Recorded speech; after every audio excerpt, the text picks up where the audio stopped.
নমস্কার বন্ধুরা, ক্রিয়েটিভ সীমা ইউটিউব চ্যানেলে আপনাদের স্বাগত। আজকে আমি যে মকটেলটা তৈরি করব তার জন্য আমি কিছু সবুজ আঙুর নিয়েছি। এই সবুজ আঙুরগুলোকে আমি ব্লেন্ডারে ব্লেন্ড করে নিয়ে ফিরে আসছি। আঙুরটাকে আমি এভাবে পেস্ট করে এনেছি।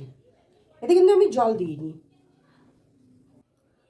আমি গ্লাস নিয়ে নিয়েছি। আমি পুদিনা পাতা দেব, 2 টুকরো লেবু দেব, আর লেবুর এই খোসা গন্ধটা ভীষণ ভালো লাগে। এবারে আমি এটাকে থেতে নেব।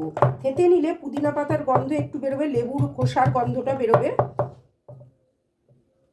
এবারে আমি এটা থেতে নিয়েছি। এবারে আমি এর মধ্যে বরফের টুকরো দেব।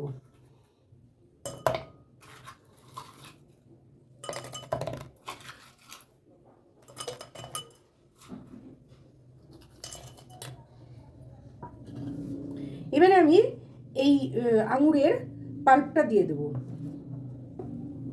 একটু জল দেব।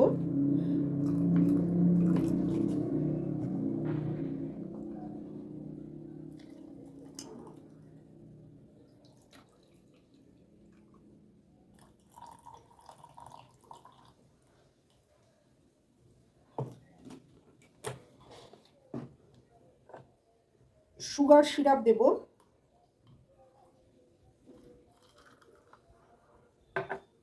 ঘরে থাকা সোডা ওয়াটার দেব।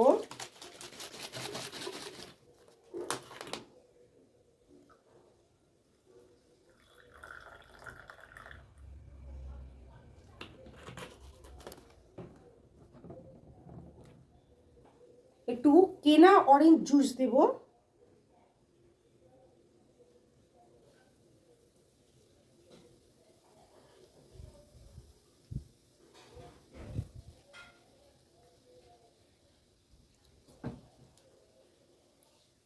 স্ট্রটা ঢুকিয়ে দেব।